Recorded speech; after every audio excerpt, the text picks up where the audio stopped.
Diane, let's start with you here. I've got some figures here that in 2010-11, some 44 murders, 181 sexual offences, 278 aggravated robberies. But let's focus on sexual offences. Okay. 181 were committed per day. That's too much. Why is the issue of sexual offences so much in South Africa? Why are we using this as a weapon? I mean, I think when one talks about rape is all about power. So it's about the power that one can inflict on another person. The other reality is that when one rapes, one is actually raping someone's body. And I think the body is also a very personal site, and it's one of the few sites where you can actually inflict the most injury, and you can also inflict the most damage. The reason why one would then want to use rape, like I said, it's about power, it's about taking control over someone else's body.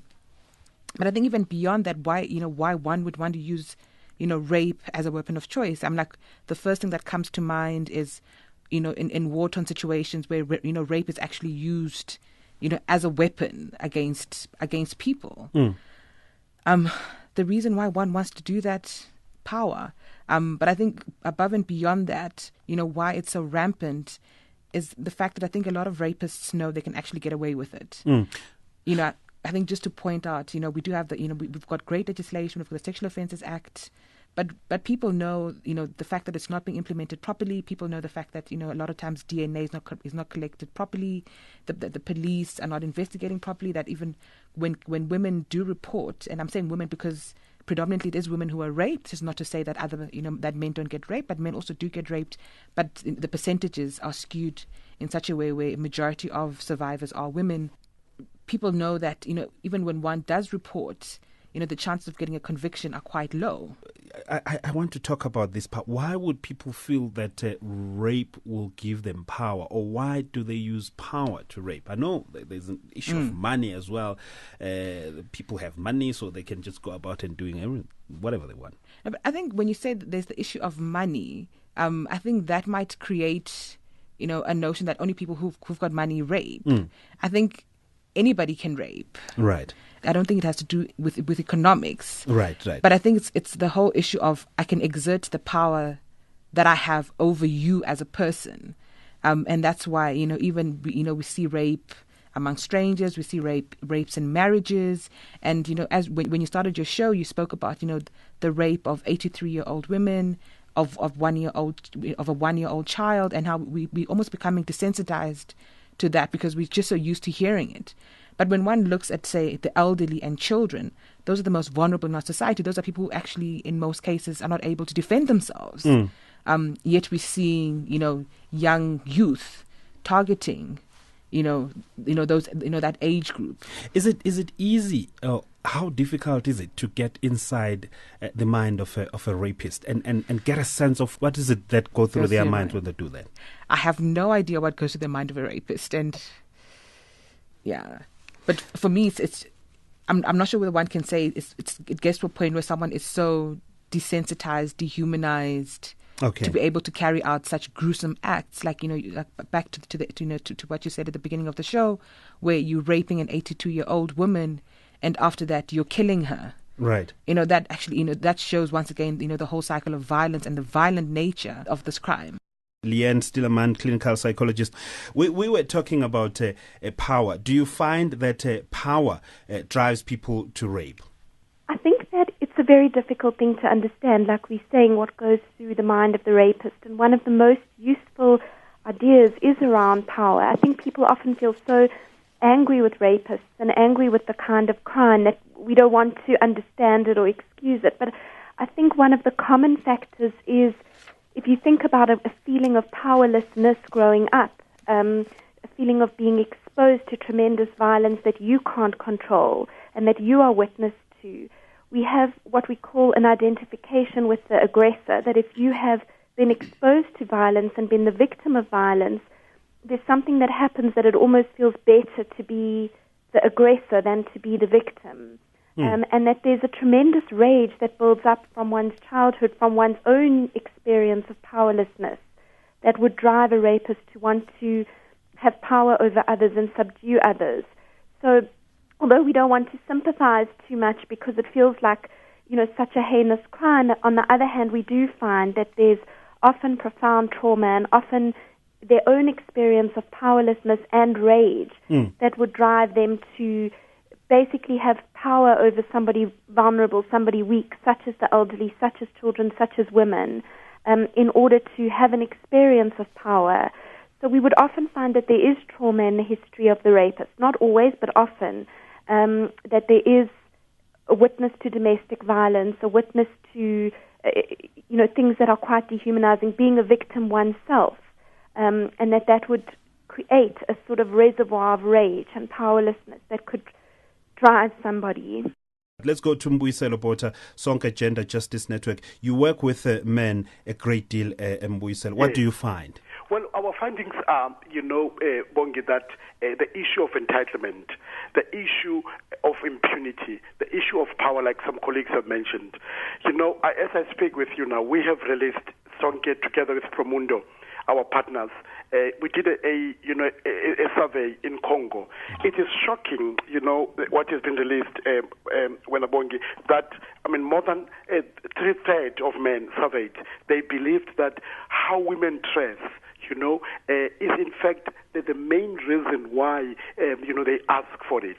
So it's actually a combination of a host of factors. Now, when you look at our research in Congo DRC, you will realize that, in fact, it's about the woman's body. I'm entitled to it, and that, I can literally get away with it, and this is across the world, if you like. But this, our research in Congo clearly puts into sharp focus what is our attitude generally as men, and I will, in the near future, forward you these results. Okay. But Bongi, it's about how we also look at women in our country, that we in fact have to do a lot more work on it. Like, we have a program that we call the One Man Can at Sonke that says that, but how do we then interrogate our attitude, Bongi, towards rape, our attitude towards the power that we have, but also patriarchy that more often than not oppresses us as well as men. Sindiswa Ngongo, Criminal Justice Coordinator for Agisanang, Domestic Abusive Prevention and Training. What do you find is the cause of this, and the legislation as well? You work a great deal with legislation. The cause of rape, as the colleagues have said, in many cases we've found that the perpetrators have a great amount of anger, which results from a lot of things which have left over a period of time unattended. And there is a sense of powerlessness within them, that they would feel powerful and stronger when they get hold of a victim and perpetrate the rape on them. I must put a disclaimer here. We don't mean to be insensitive, but it's the fact of the matter that sometimes after the rape there is a pregnancy, and Yes. there are people who are product of that. And Yes. I must say, we don't mean to be insensitive. It's the fact of the matter. So if you're in that situation, what happens? Talk us through, Diane, when there's a child that has been born out of that. I wouldn't want to comment on that because I'm not in that situation. But I think when one talks and thinks about pregnancy as a result of a rape, the first thing that comes to my mind is, what support mechanisms have we provided for the survivor? Because at the end of the day, the person has clearly made a choice to keep the child, and what support is there? I mean, there is a lot of stigma associated not only with rape itself, but also, I think one would say, with a child that's born, as a result of that. Let's speak to Peter Mahani. He's a social worker. And of course, Peter, you work with offenders in prisons. What's their psyche? What do they tell you? Why do they rape? I work with inmates at one of the prisons in Gauteng, which is Louis Corp. Our program is more of behavior changing. And then rape is one of the issues that we discuss with them. And we are finding that the most cause is anger, which is caused by a lot of things, unsolved issues. And then when they are angry, somebody just go there and do whatever they do. They rape. because they want to control, dominate, and use the power that they have. They looked at women and they decided to do that. Lisa Vetten, you are an independent researcher specializing in gender-based violence, and really you want to look at police investigations of rape in rural areas. What have you found there? Yes, I think what one has found is some really serious concerns. Talking about one particular area where we looked at, we collected all figures for rape over a 3-year period. And I think we're deeply concerned by the fact that out of 120 rapes reported by adult women in the 2 years, exactly one resulted in a conviction. Now, I think when you see such poor performance, that is going to contribute to very significant underreporting of rape in South Africa.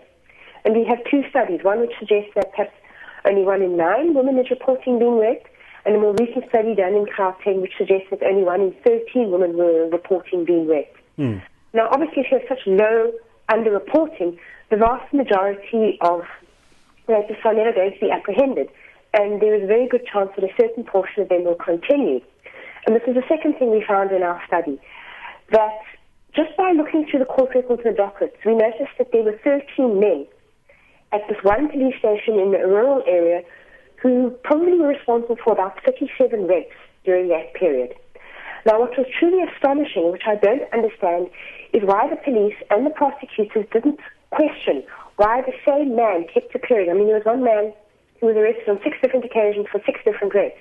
Why that caused no alarm, why this wasn't tagged as a situation of serious concern and alarm, and extra attention and care paid to those particular rapes. Okay. So I think, the question is obviously that if you do not pick up on serial rapists early, you allow the problem of serial rape to proliferate. And serial rapists do not stop until such time as they are arrested and convicted.